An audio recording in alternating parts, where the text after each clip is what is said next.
Hi guys, today at BlockTalks we have another exciting guest with us who has changed the whole narrative of X to earn model with his valuable idea. Let's try to know him.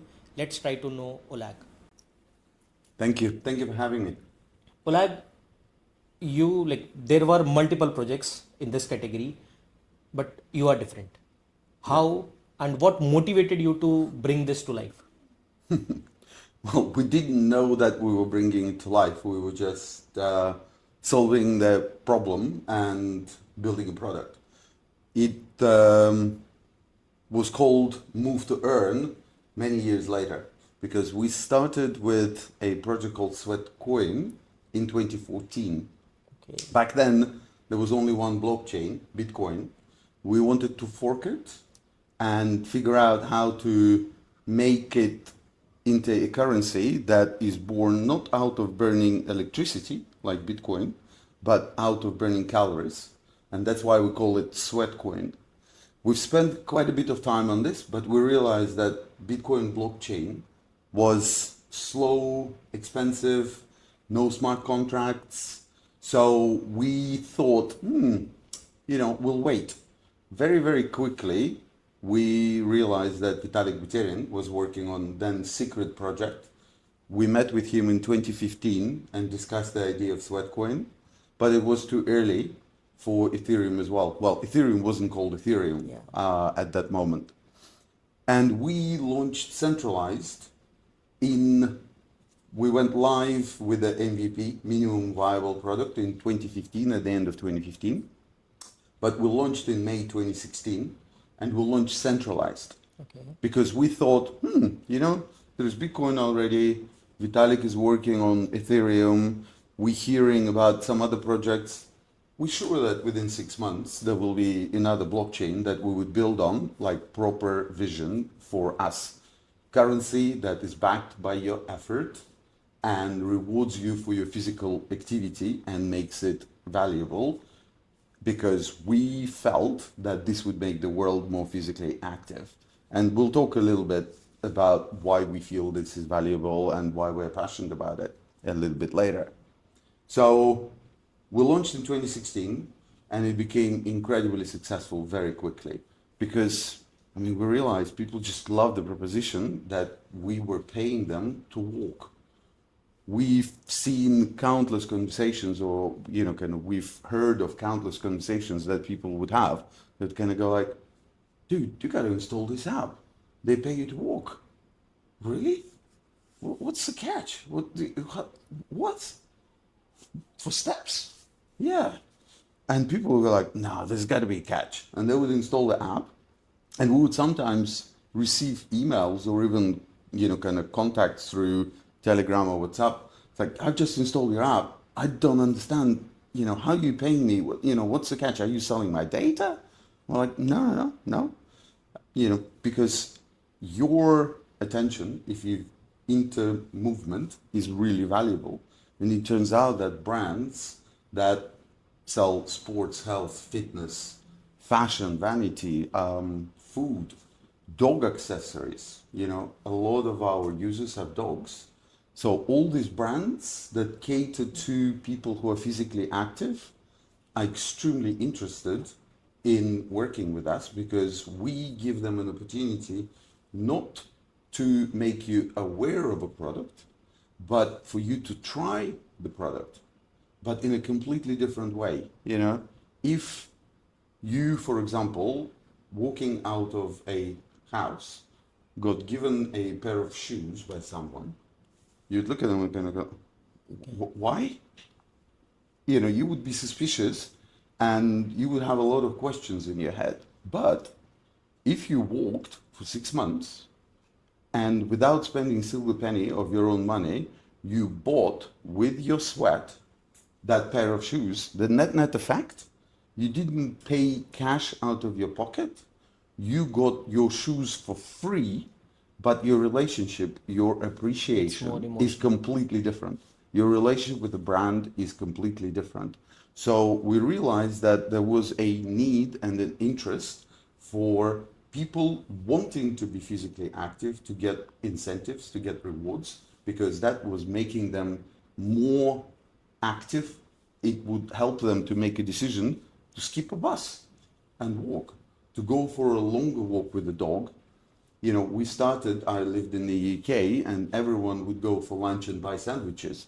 What people told us, they would go further away to a further sandwich shop that they prefer and spend a little bit more time, because all of a sudden they felt that it wasn't just a utility, I need to buy some calories, eat them, go back to my workplace, but they would also value steps that they would take. And they would really look at the step count at the end of the day. They would calculate how much Sweatcoins they would earn. And very quickly, we've done research with a University of Warwick, which is a very, very respected academical institution in the UK, which showed that people who installed Sweatcoin were 20% more active on an average day than before installing the app. So it really works. It works for brands because they get in front of physically active people and engage truly. It works for people because they literally get paid to walk. And together that resulted in an explosion of users. By 2021, when when blockchain started to become faster and faster, we already had 120 million registered users in Sweatcoin. Okay. So it scaled really quickly. And that is why when blockchain tech started being able to cater to our scale and to our basically requirements, because having a lot of users, we need to work with a partner that can sustain the scale, has never fallen down, everything is working perfectly. So only in 21, we started seeing serious projects popping up, and we analyzed 14 chains, and we realized that it would be possible, but it would be quite difficult. And our users of Sweatcoin told us that you can't change the nature of the app and the nature of the currency from one day to another, because that would confuse me. Everyone wanted to get into crypto because that was our concern. We had a lot of people, for example, we had one segment of empty nester moms. So women of 50 plus whose children have left home, and they would be back into not thinking about taking care of kids, but they would be back to thinking about themselves, about their physical activity, about gym and all of that. But we were concerned that they might be thinking that crypto is still Silk Road, drugs, illegal stuff, wrong. No, they've heard of that, but they knew that Web3 crypto is a very interesting area. They wanted to get in. But the reason why they didn't were threefold. One, they didn't understand most of the products, because they would be hearing about this derivatives exchange or futures trading or swaps, and they wouldn't understand what it is because they don't use it in day-to-day life now. And if they don't, then it's like, they don't have a need. So there was no need for them to use any of those products. The second issue, if they wanted to try to own crypto, then they would typically try to install wallet app on their mobile. And then they would encounter this, here are 24 words, you need to save them, but don't take a screenshot. And make sure that you keep it in 2 different geographical locations, so that, if there's fire, but if you lose these words, all your assets are gone. And they were just like, they just read like a scary story, some of them just balked at that moment.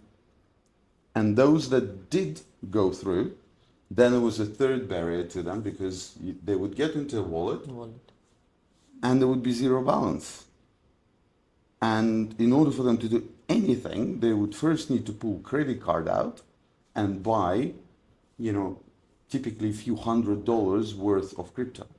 Now, the problem with that is that they are scared. They want to see first how it works and what it does for them before they spend several $100s, because they have in the back of their mind, Wormhole Bridge got hacked for $350 million. Ronin Bridge hacked $600 million. They feel that they're going to lose this money. So products that are interesting, simple UX and easy language that people can comprehend.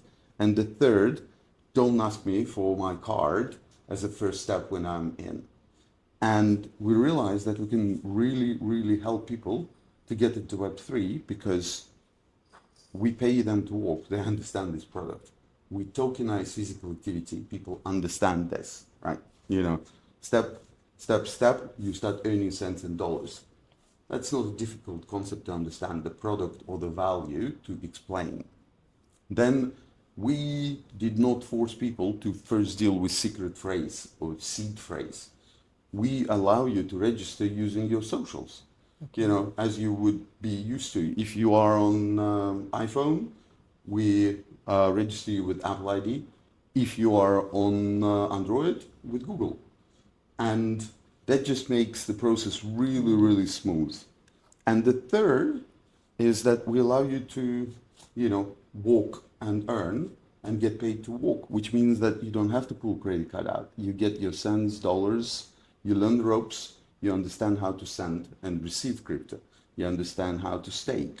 You get connected to other dApps. You understand what swapping and trading is. And when you got your confidence, then all of a sudden people pull their card out and they buy additional sweat or any other token.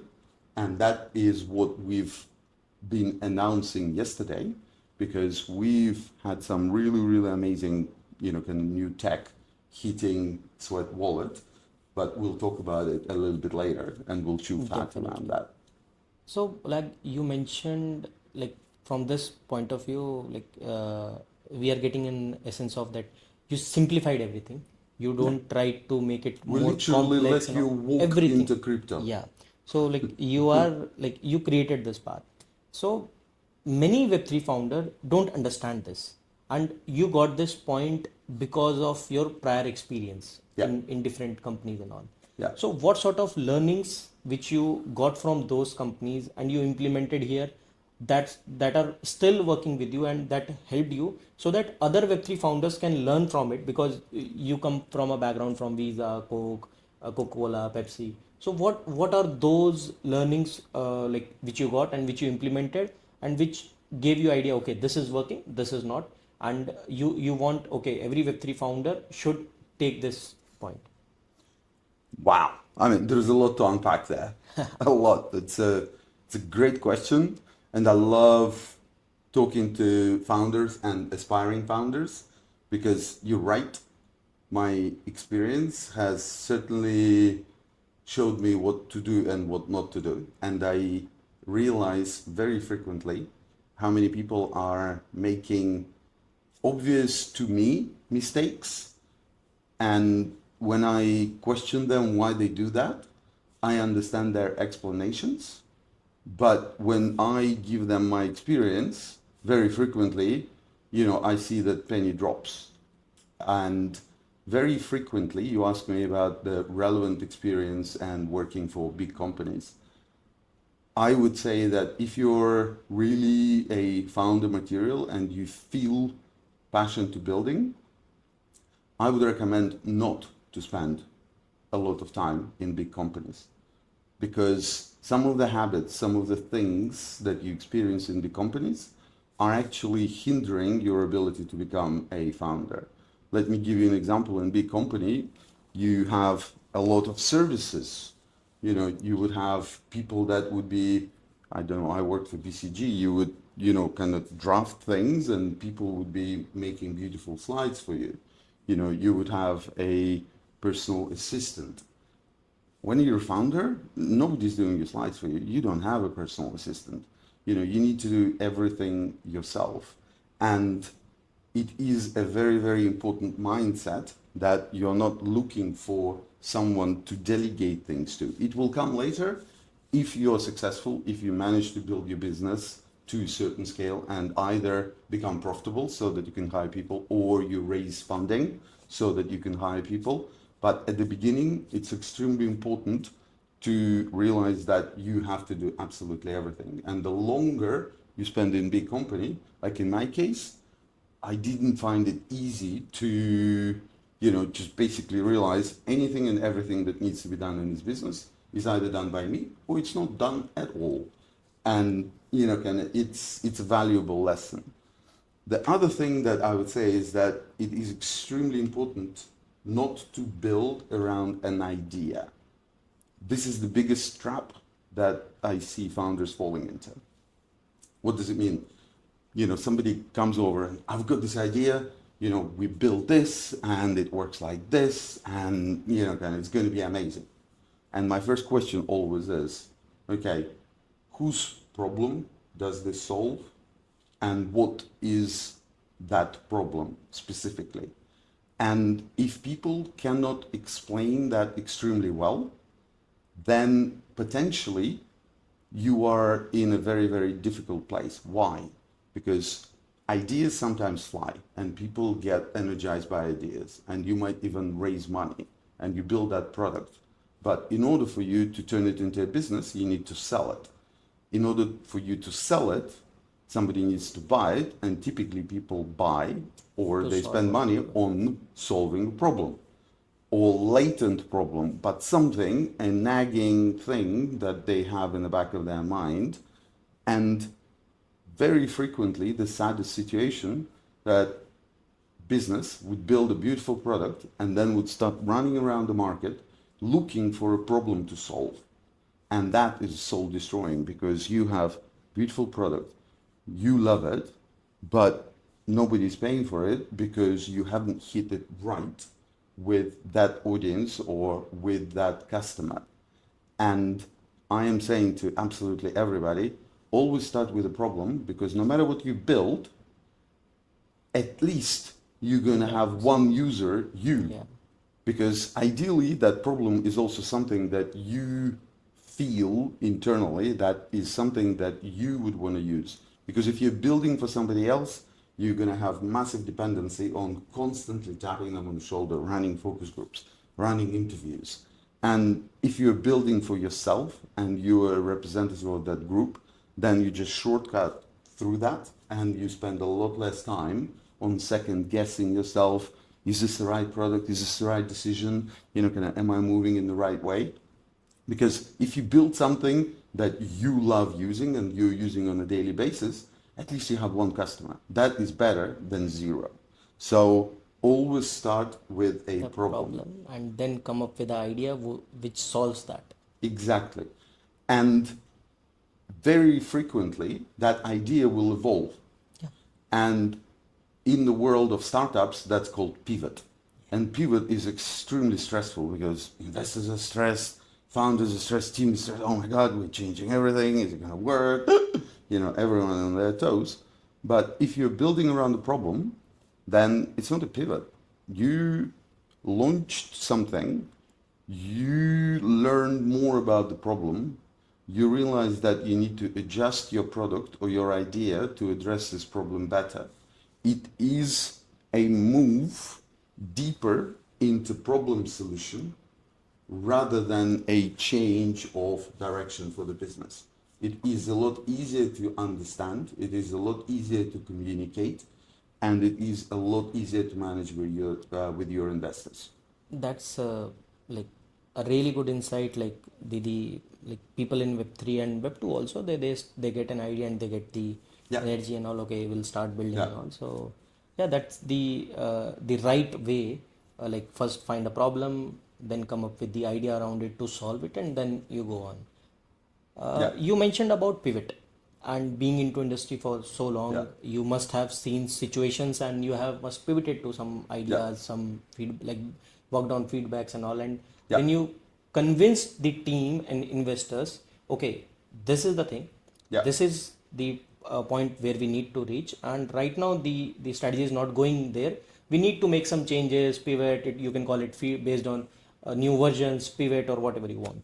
Yeah. So how you manage to identify those? Because people like founder, what they do, they get the idea, okay, this is not working, but they don't identify it, and they don't identify that in right time, so Yeah. that they can make those changes. They think about, okay, I need to face investors, I need to face users, I need to face team and all.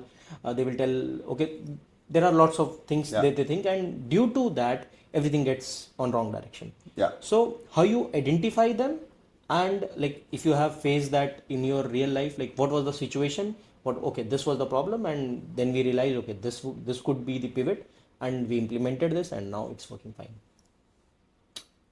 Yeah, it is a complicated thing to explain, but I will try. The problem with pivots is that they very frequently happen very early. Well, typically once you reach product market fit, you don't have to pivot. And what is a product market fit? It is what it says in the tin, when your product satisfies the need of the audience in a way that you are able to grow your customer base while making more money than it takes for you to generate that unit of product, right? So it is a complex thing to find and bring together. Now, very frequently, founders make a mistake when they are trying to bend the world around their will. They have a product and they believe that the world needs to change and start using their product. And then they talk about education. They talk about, raising awareness. And that is always a sign that they actually need to adjust something with them. You will not change the world without first changing yourself. You need to get into the current state of the world, and once you have those millions of users, then you start changing the world through your product. But you are not going to change the world to start using your product. And if the world is not picking up your product and is not starting to use it in large numbers, that is a sign that you don't educate. If you think about educating, you're on the wrong path. Just forget that word. Don't raise awareness, because that is a waste of marketing money and is likely to bring untimely death to your business. Focus on the product and product-based virality and communication. If your customers are talking to their friends about your product, that's a holy grail. That's that that you build something that is worthy conversation between people, and the person that heard of you for the first time installs your product or uses your product. That's an ideal situation that you should be in. And then you can spend money on marketing. Then you can spend money on raising awareness, because people use your product, understand the value, and they stick around. So if the world is not using your product, don't try to shove it down their throat, but take a step back and think, what is the problem that this person has? How can I help them to understand that my product solves that problem? And modify your communication, modify your product in order to fit there. Because if you want to take the world somewhere, like in our case, we want to make the world more physically active, we need to convince people to start using us, not preach from the stage going, you got to be more active, you got to be more. We know that that doesn't work. Every single person in the world we interviewed knows that they should be more physically active. The problem is that it's very hard to change habits, to change one's life. And when we start digging into people, but why do you think, because we've done countless conversations with our users, and I can guarantee you, absolutely everybody always wants to be more physically active. Person who is preparing for marathon always feels like, I should be training a little bit harder and running a bit more, but I don't have time, or, the weather is bad, or, or I don't have motivation. People always find sort of an excuse. And finishing with a person who is depressed, unemployed, watching TV at 11 o'clock in the morning with a beer in their hand, right? That those people also exist. They actually want to be more active. They want to go for a run. They want to feel better. They want to look better. But their excuse is, oh, life is really bad and, I can't find motivation. What we realized is it's not the motivation, it's not the money, it's not the time. The reason why nobody can be physically active as much as they want to be is because nature did not build us to be active. Nature optimized us for survival, which means that you sit and preserve calories rather than run around squandering them. Can you imagine Neanderthals running around training to be fast or doing push-ups or pull-ups? No, they would sit around the fire and they would run if there is a mammoth on the horizon, because that's food. You need to kill it, otherwise you're not going to survive. Or there is a saber-toothed tiger about to make food out of you, then you run. Otherwise you sit around the fire. And nature build us for this pattern of behavior, and we continue doing that right now. I mean, there are no mammoths. You don't need to run anywhere to kill them. No saber-toothed tigers, which means that we naturally sit most of the time, and that's exactly what nature wanted us to do. And the problem that we're trying to overcome is nature. It's not time, motivation, money. And that's why it is so hard to push our way through. Thankfully, we know how to make nature work for us in this particular instance. In psychology, this effect is called present bias or hyperbolic discounting. Basically, we're focusing on right here, right now, pleasure or pain. So focusing on pleasure or avoiding pain. If I were to tell you, I'll give you $10 million in 10 years, of working for me. You're just going to, yeah, $10 million, okay. But in 10 years, our mind completely discounts distant future events. And therefore, it is extremely difficult to go to gym for months and months and months in order to see better shape quite a lot of time down the road. And we know that this present bias is affecting another behavior, which is procreation. And one of our earliest pitches in 2014 and 2015 was actually, we were positioning Sweatcoin as orgasm for exercise. We needed shock therapy. We were very early. We needed to raise money, but there was an explanation. You need instant gratification in order to overcome present bias. Nature created an orgasm for us, and that's why we're not screwing up on procreation. Nature failed to create an orgasm for us in exchange for physical activity, and we're failing there. So the idea was, can we create a most basic and most simple instant gratification feeling, reward, in exchange for step? And that's how the idea of Sweatcoin and financial incentive for physical activity was born, because it flicks the switch in your brain and it makes nature work for you rather than against you, because your mind starts perceiving steps as valuable activity, and all of a sudden, without even thinking about it, your body takes a lot more steps on a daily basis, because subconsciously you find ways to move your feet as opposed to not.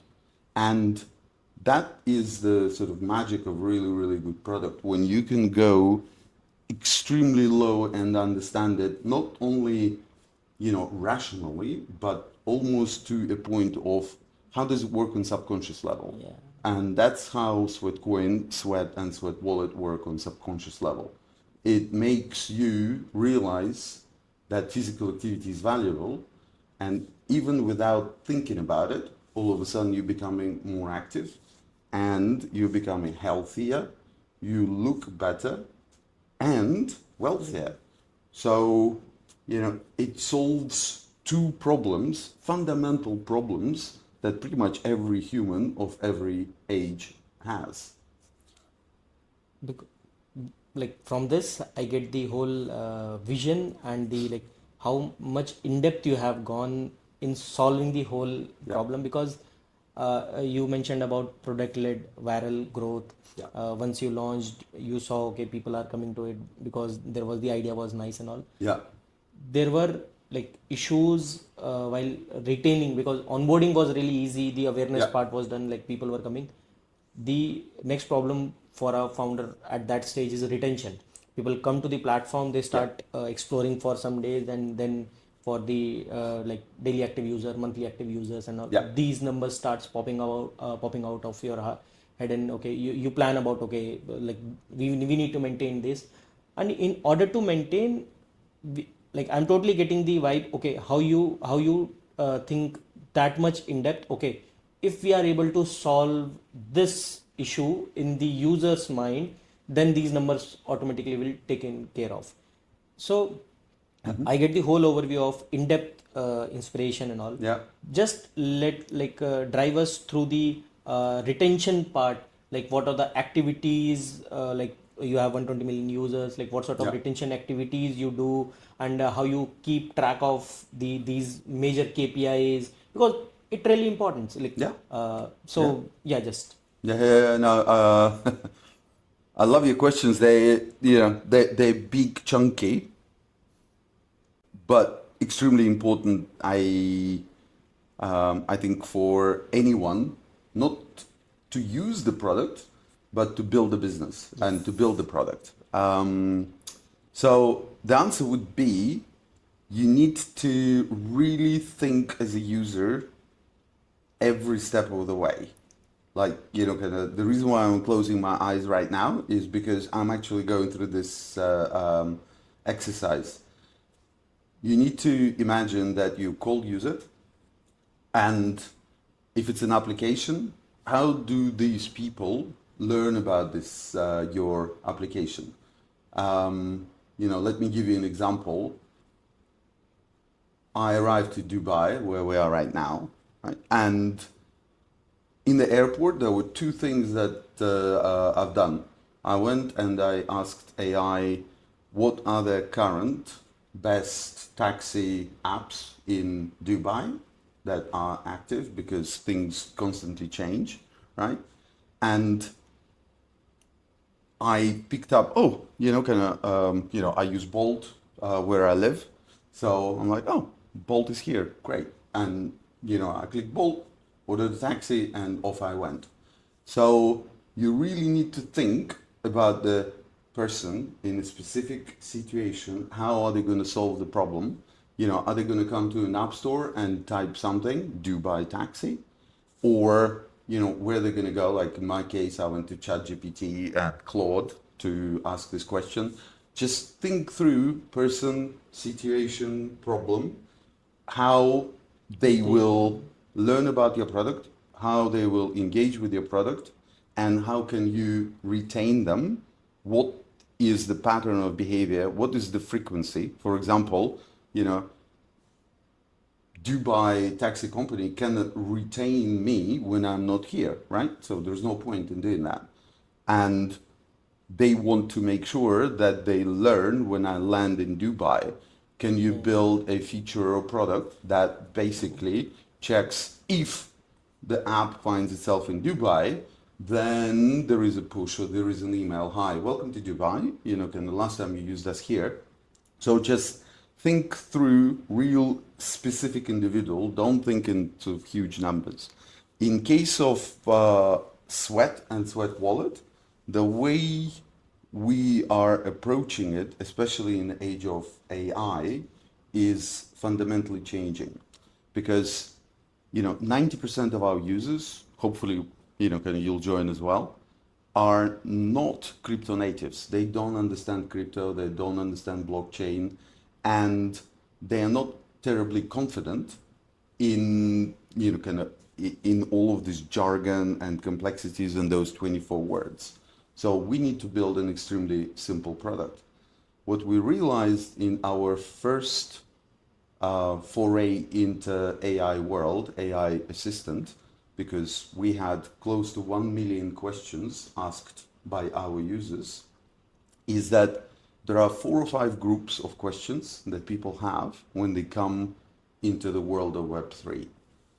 The interesting thing about them is while you can group them into, 4 or 5 sort of, fairly clear questions, everyone uses completely different words for that and completely different languages.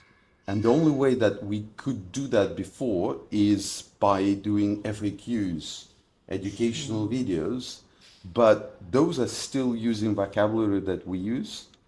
And when we realize that AI is able, you can ask the question that you have in your head in whatever language, using whatever words that sort of pop, in your mind, and AI is able to, okay, this is this, kind of class of interest. So, for example, a lot of users would come into Sweat Wallet and would kind of go, okay, I'm here, now what? Yeah. Right? And it's very difficult if it's not a conversation to kind of trigger and suggest, and kind of a lot of people could get lost. But with Mia, movement in action, we called her AI assistant, we have even a default question hanging there all the time. So what is the thing that I should do right now? And Mia is able to analyze your history of physical activity, your history of usage in app, and all your blockchain assets and et cetera, that are visible to everybody. She can tell you what is the next best action for you right here, right now.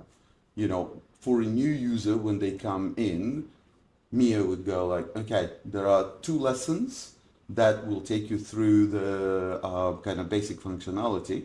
And after completing those lessons, there will be a small quiz, and if you answer it correctly, you will earn Sweat instant. Okay. So you hit 2 birds with 1 stone. Yeah. You onboard people, give them understanding of basic functionality, and you give them first asset immediately to receive.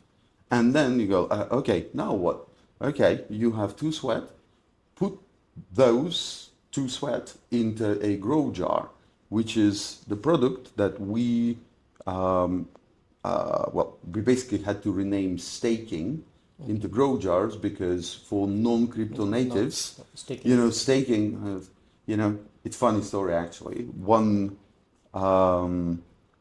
user that we were interviewing when we mentioned world staking, and he wasn't a native English speaker, he said, you know what, stake, my first association is Count Dracula and Stake for the Heart. And we're like, yeah, no, staking is not a really good name for a financial product when this is the first association that people have. So we call it grow jar. You put Sweat in the grow jar, it grows. There's nothing else to explain. It's clear, it's easy, and it's even animated there. Staking would require a lot of explaining, reading, and we don't believe that we should force people being educated in the vocabulary that exists, kind of in other forms in all languages. It's like the same concept you told earlier. Like, don't try to change the world around your idea. Exactly. Just do it. Whatever they understand, just do it. Exactly. Keep it simple. Exactly. And there are plenty of examples. I don't know if any of you use swaps, dexes. There is a term slippage there. When we were introducing our trading functionality, we realized that, as soon as we put slippage, people would immediately stop and they would go, huh, what is that? So they would need to go read. But even when they understood, they would kind of go like, what is the right level of slippage? Is it 0.1%, 0.5%, 2%? We had an incredible failure rate just by having that text there. You know what we've done? Just removed slippage from a default screen. Okay. And the number of people that were completing transactions went absolutely through the roof. So yes, for crypto native, there is an Yes. important thing, and you need to be able to go and do it. But if you're building in Web3 for mass market, don't shove your conventions and your language into into next billion people. There is no need. You can really solve those problems, allow them to trade without creating any of that complexity. So we do spend, coming back to your retention question, we do spend a lot of time thinking and looking at funnels. Person comes here, then they move onto this screen, then they move into this screen. Why do we have, for example, a drop off between these screens? And sometimes it could be as simple as, people didn't understand the way something was described, or they had different expectation from the previous screen to this one. When they arrived, it wasn't something that they expected. And the ideal situation that you can create for maximizing retention is to make everything predictable. So you explain things on this screen, and when the user takes action, what happens is corresponding to their expectations. And this way, you're creating really, really smooth funnel, really easy and intuitive experience. And another advice that I would give, just try to reduce the number of screens and the number of tabs as much as possible, because no matter what you do and how smooth it is, there is always a drop off. Yeah. So, minimize number of actions. And last thing in retention to think about is aha moment and the, return hook. Like, kind of what is the moment that the user feels like, this is really kind of the grow value. jar. Yeah. And how can you create in them an expectation or a feeling that, I want to come back tomorrow for more of this, or in 2 days. So what is going to be the hook that will keep them coming and bringing them back? In our world, for example, we have this grow jars that generate real-time income, and you can see it, kind of going up. And we pull people in to claim it because, kind of it is your asset, but you cannot use it until you actually extract it from the grow jar and put it to work, either by resubmitting it and increasing your principal, for example, in the grow jar, or going and participating in the rewards. We had several people already winning Teslas and really valuable prizes all around the world, or going and buying potentially an exclusive product from one of our partners. We had hundreds of thousands of people bought how they call them, loot boxes of some of the Web3 games, right? So if you go you play a Web3 game, you sometimes get loot boxes with unpredictable rewards. So, kind of our users had an opportunity to buy really, really kind of good, valuable loot boxes for some of the games, and then redeem those loot boxes and go and play a game. So, it's retention, like acquisition, is all about putting yourself in the shoes of the user, thinking like them, and don't think in big groups. Don't think like Americans or Emiratis or one particular individual. And that's why I'm saying that it is really good if you are solving for a problem that you have, because then you don't have to go and imagine being somebody else.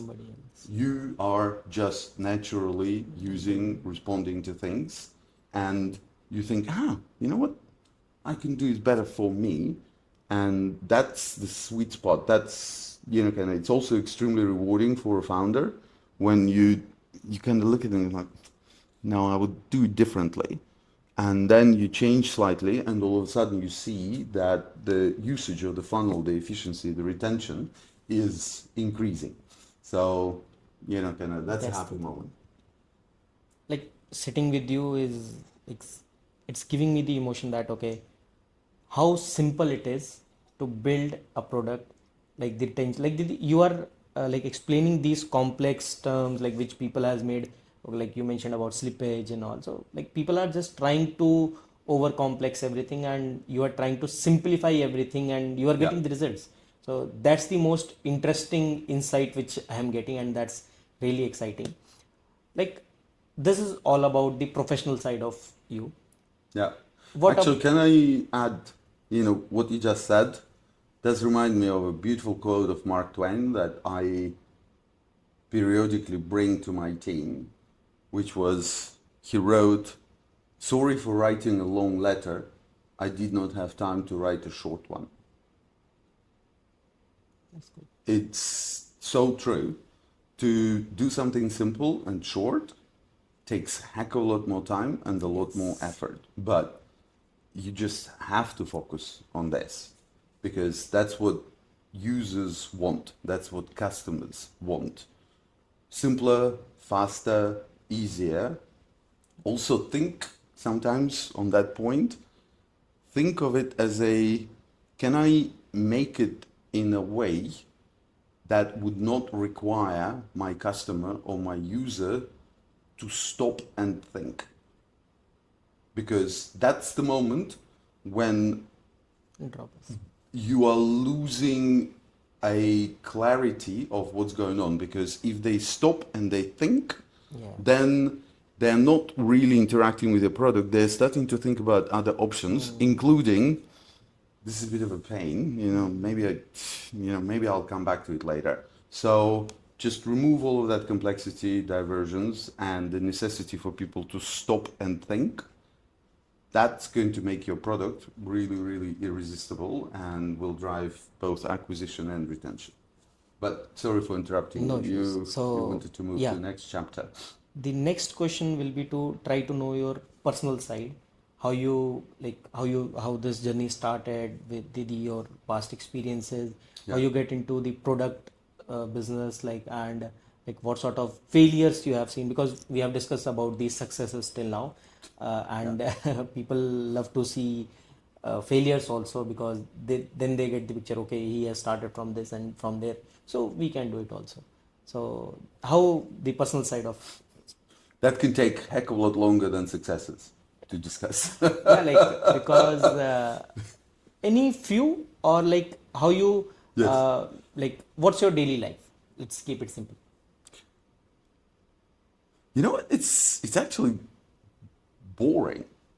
Like to describe it. I just went through. I mean, it's not boring for me. I love it. I wake up in the It morning. will I not go be for a walk boring with for my someone like who is listening to this. yeah. He wants to listen to a founder who has 120 million users and still growing, and how he has simplified everything in this Web3 ecosystem from last 10 years. So it's not at all boring. Like from a point of view where I am listening to Thank it. you. Yeah, That's so very flattering. it By could the way, be, on users, yeah. Sweatcoin, so our Web2 business, we now have quarter of a billion installs, Okay. right? And close to 200 million registered users. In Web3, we have more than 20 million token holders Okay. of Sweat. So That makes Sweat ninth widest held token in the in the world. world. And we are in top 20 of most actively used tokens in the world. And despite us being pigeonholed very frequently in people's minds into this move to earn or XX to earn space, and by many counts, we actually created it because there were definitely not move to earn before 2014 when we started. But we're certainly graduating from move to earn, and our yesterday's announcement was actually probably the biggest step that we've ever taken out of pure move to earn into a becoming proper mainstream smart multi-chain wallet that allows you to literally walk into crypto, but now do heck of a lot more.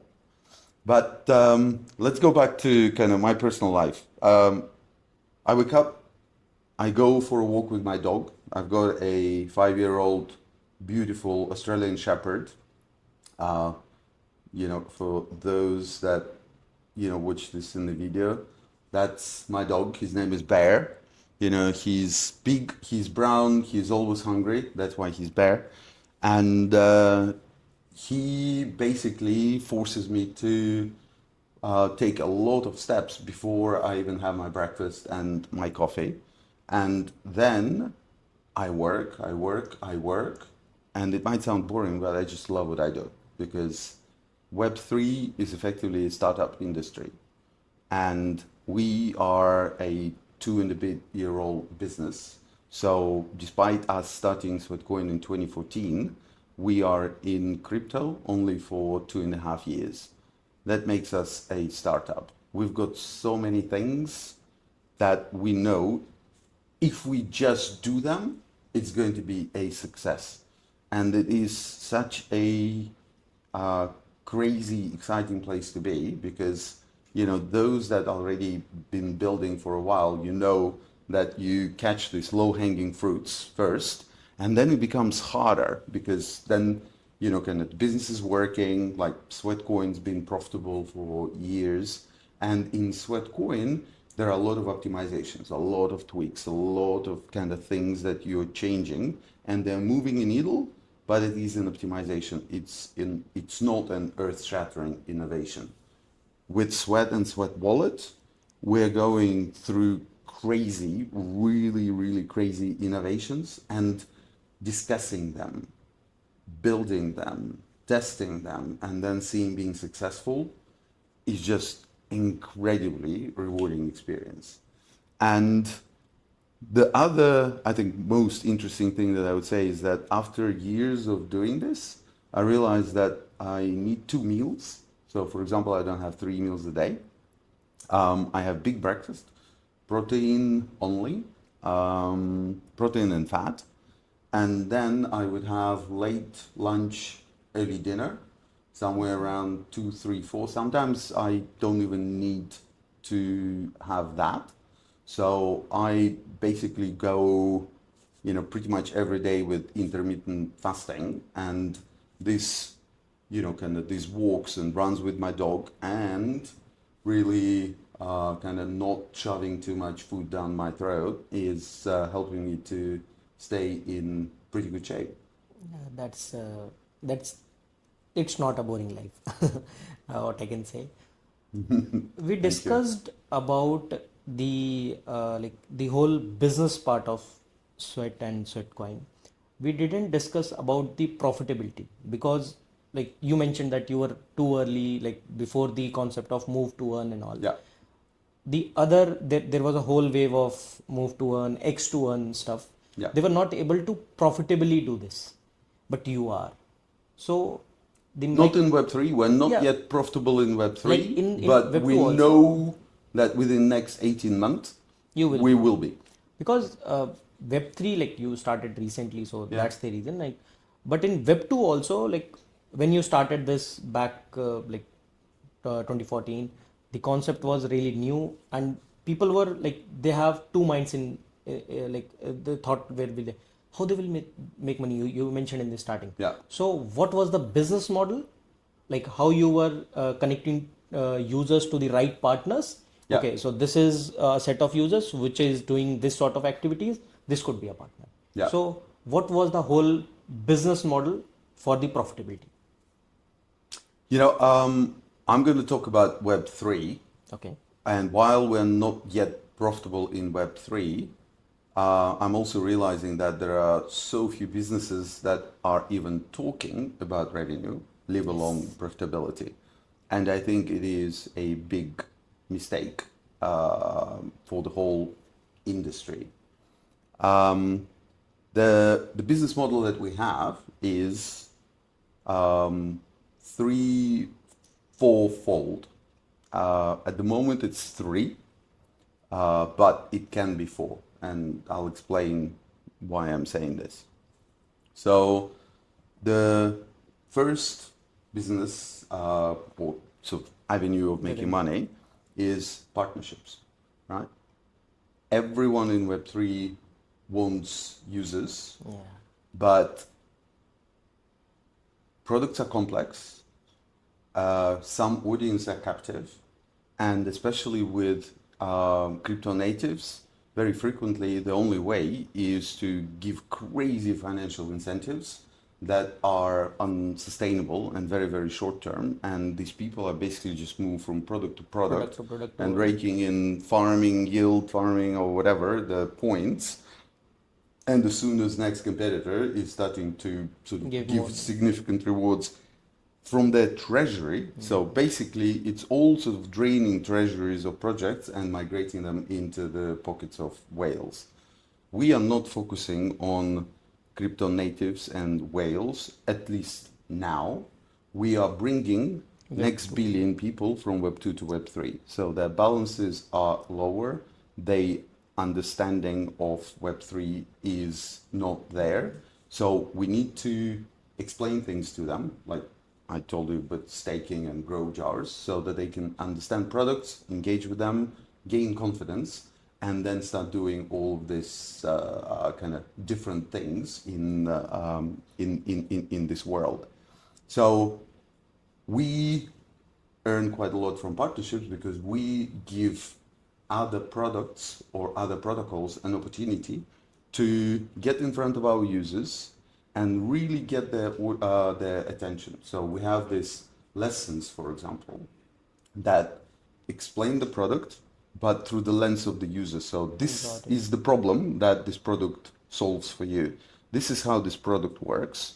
And then this project rewards our users with something that gives our users a leg up. I don't know, for example, a token or a loot box. And all of a sudden there is a button that they press and they open our partner's front end or website and they can engage. So this is not a ad business because it's not something just scream, shout, burps, blurbs, whatever.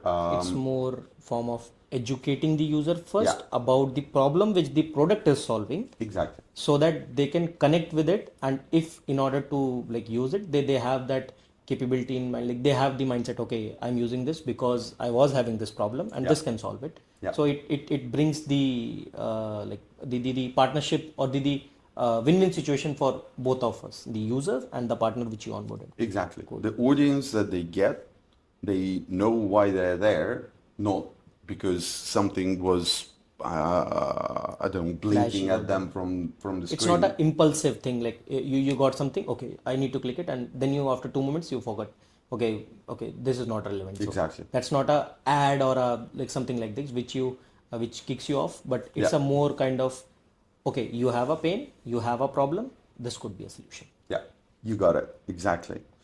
So partnerships is a very, very big thing. And, we have some partners that got 250,000 to 500,000 users from us. The websites went down.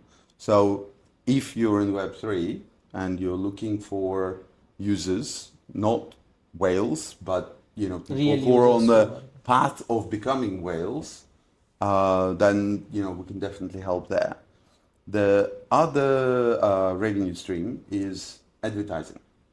But I know, kind of every time I say word advertising, something inside me dies. I hate ads, but because I have this feeling, the way we've done them is actually, kind of giving me a confidence that, kind of your audience would appreciate it. So unlike most of ad-funded businesses, we're not shoving these ads down to our users' throat. Everyone knows that Web3, when you're active on chain, there are fees. And what we build is we build for you an opportunity to pay all your fees with your feet, literally with sweat. But we went a step further. If you don't want to pay a fee, then you can choose to watch an ad Okay, because Got that it. generates revenues for us. Then we cover the That cost of your fee. So, and a lot of people choose to do that, but it's a choice, is not a necessity, right? So it's not disrupting their experience. And they decide because we see sometimes they would pay with feet, with sweat. Sometimes they would watch an ad. So, and that is also a very, very significant revenue stream for us. The third one is premium subscription. So, there are certain, kind of benefits and, kind of earlier reveals, etc., that, people are willing to pay for. And the fourth, and this is the area that I'm saying is not working for us, it's a conscious decision.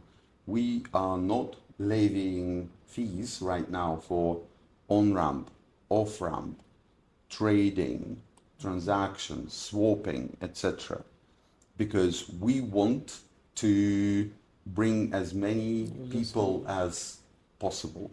We know that other businesses do, but at this stage, we feel that this is not an area that we want to squeeze and we want to kind of generate maximum revenue out of. We know that if we put 1 or 2 basis points here and there, it would make a heck of a lot more sense once we have next billion people using us, rather than trying to do this sort of right now when we only have 20 million users. So if you bring all of these 4 pieces together, we do have a business case. We do understand that we will be profitable. And that is something that I recommend to all Web3 founders.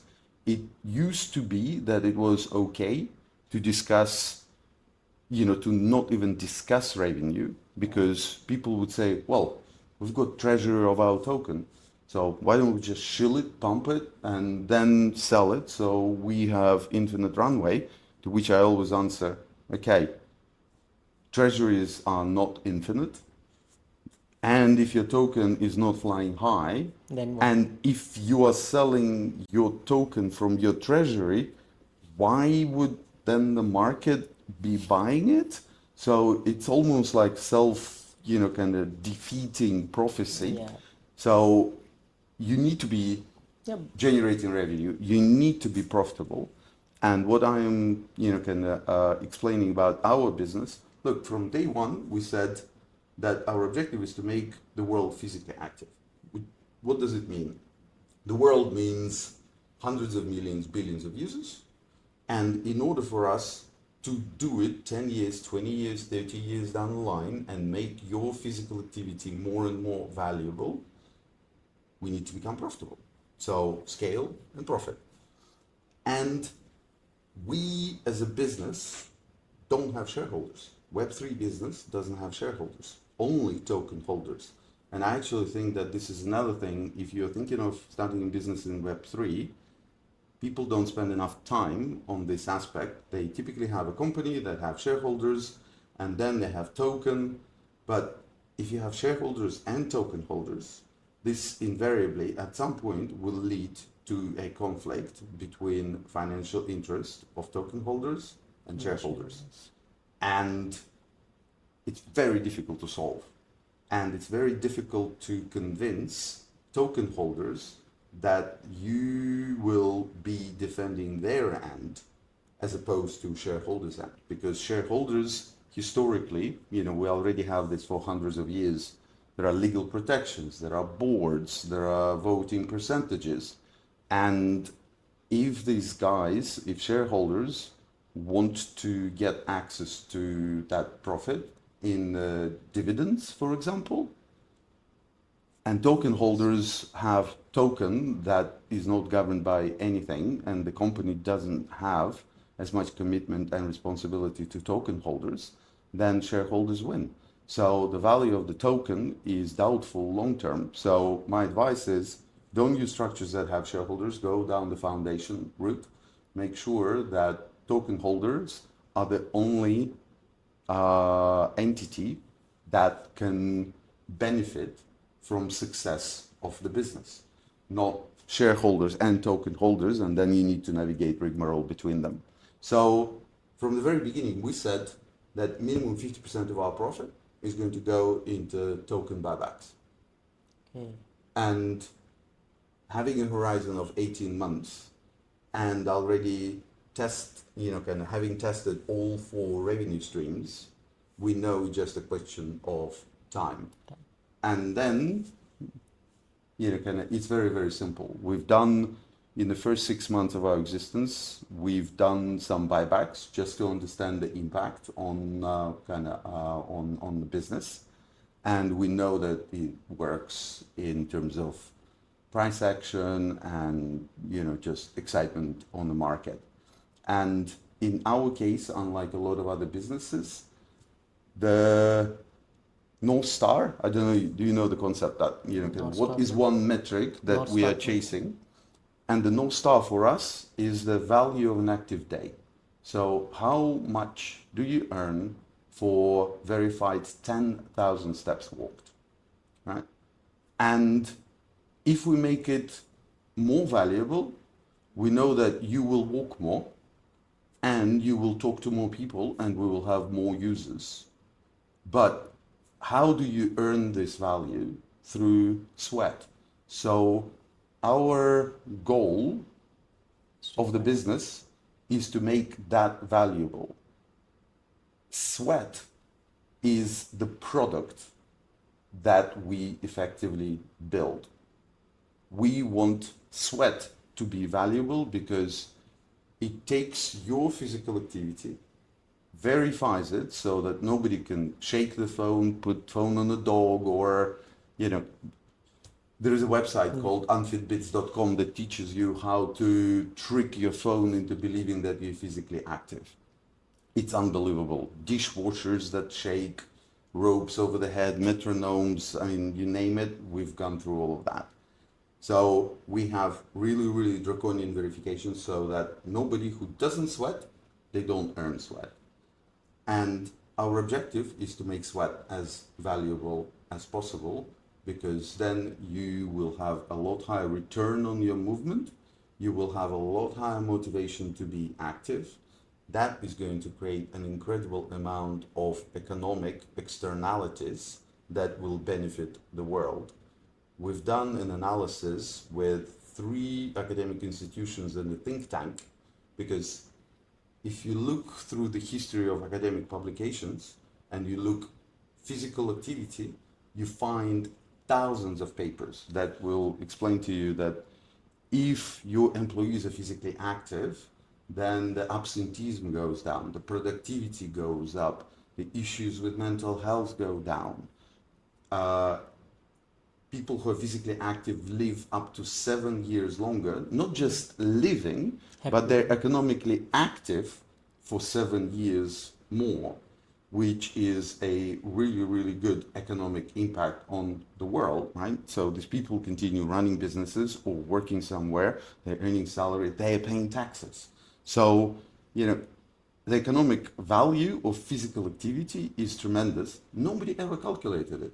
So we gave grants to 3 universities and the think tank to look through all of these papers and turn that into cash.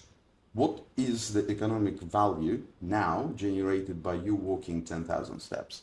And the consensus number that came back after triangulation is $3.96. Every time you walk 10,000 steps, you create economic value close to $4, because insurers, healthcare providers, Everything. employers, governments are all benefiting. So physical activity has tangible value. And That makes it very similar to attention. Yes. Like, we know attention economy, $7 trillion. We don't have movement economy. But movement economy should be even bigger in size than attention economy. And that's what we're building. And we want sweat to be in the middle of it so that you earn the value that you bring into the world. Because with attention economy, it's not working really well. Because what happens with attention, Google takes your attention, sells it to the highest bidder, and puts all the money in their pocket. And all you get is 2 gigs with your Gmail. That's not an economy, that's, robbery. We believe that rather than putting all the money in the pockets of Googles and Facebooks for your attention, you need to own the value of your physical activity. And by tokenizing it, by building it in decentralized fashion, we prevent somebody coming in and taking all the financial rewards into their pocket away from billions of people living on planet Earth. I believe that it should be going to these people. And all we need in the middle is effectively a verification center, which is the role of Sweat and Sweat Wallet. Like with this in-depth clarity of like business model and the profitability aspect of it, there are very few people in Web3 who have this. And like by seeing like how you explained everything, the each and every model, and how you are implementing it, and how you are keeping that the line between the ads and the options, it tells us, okay, you are caring for users on every step. Yeah. Like in terms of making money also, you are Yeah. taking care, okay, this is the thin line which we don't need to cross. It gives me the idea like your target is for 18 months in Web3. I think it will be done in more like maximum 12 months, because there are very few products in Web3 which founders which have this much of clarity and this much of like attention to detail for the user. Thank you. Right now they are just focusing, okay, we need to build it, we need to build cross chain, blah blah and all. They're not focusing upon the real problem, the user, and Yeah. that's really amazing. Last question will be, you introduced something amazing yesterday. Yes. We discussed, we saw. Yes. I just want you to tell users what it is, Yeah. how it will be beneficial, because coming up from the economy, like from your Yes. background, it will be valuable. I want my users to get the insights like firsthand, Yeah. so that they are early users of it. Yeah. Now, I was waiting for this question. So you already know and have a lot of context about us. So we are about making the world physically active. And in our world, that means healthier and wealthier. And we achieve it by helping you to walk more and literally walk into crypto, right? And the thing that we've just added is smoothing this path and gives you an opportunity not just walk into crypto and do X, Y, Z, but to open the gates into anything and everything that you might want to do in Web3 practically without limits. What does it mean? It means that we are adding this MIA, Movement in Action AI assistant, that we know is extremely important for people who are coming in and just starting the journey, so that they can figure out, so what is the best thing to do right now? Oh, okay, this. So they learn and understand the product a heck of a lot faster, and they get value out of their movement a lot faster. So it helps them to be more active and helps them to earn more and understand how everything works. The second thing that we've done, we realized that a lot of our users, once they learned the ropes and understood everything is with wallet, they kind of go, oh, I want to go to Radium, or I want to go to Pump.fun, or I want to go to PancakeSwap. Those would be on different chains. And what we realized is that if the person is really excited, then they go and they learn the ropes and they go through incredible complexity of creating an account on another chain, installing another wallet, funding that account, bridging assets.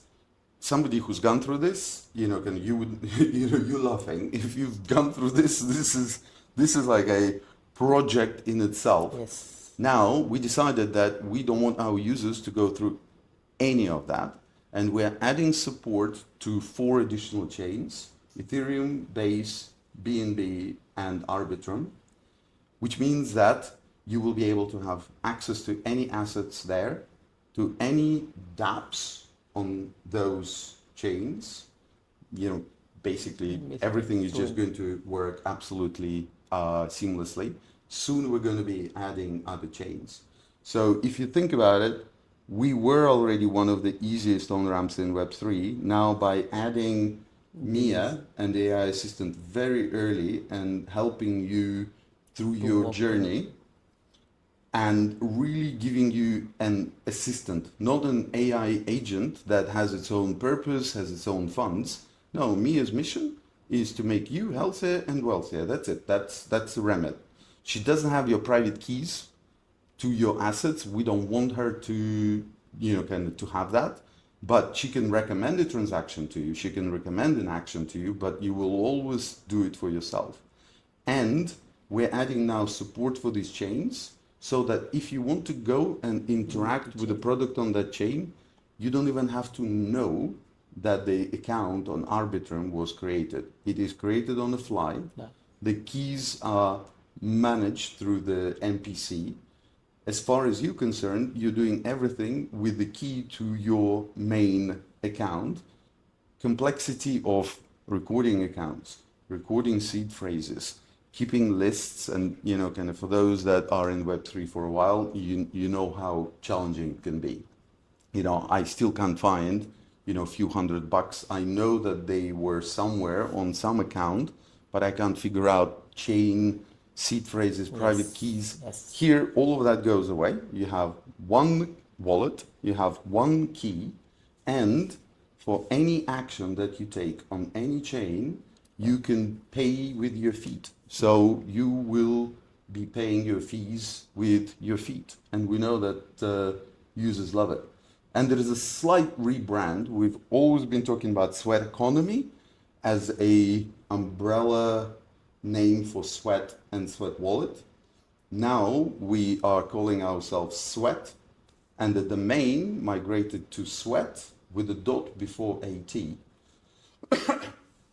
It's the shortest domain we can find that is clearly Sweat.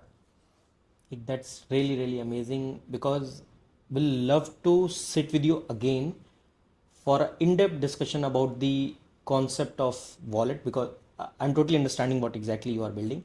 Yeah. But as we have discussed that much, the walk to earn model for the Sweat and Sweat coin, Yeah. we will love to sit with you again for the wallet journey, because it has totally a different audience and different sort of problems, Yeah. like which you mentioned. We'll definitely sit with you again, and this was the most interesting discussion, most simple discussion, which explained everything which was complex. So Thank you. thanks a lot for your time. Thank you very much for having me. I enjoyed it. Very good questions. Thank you.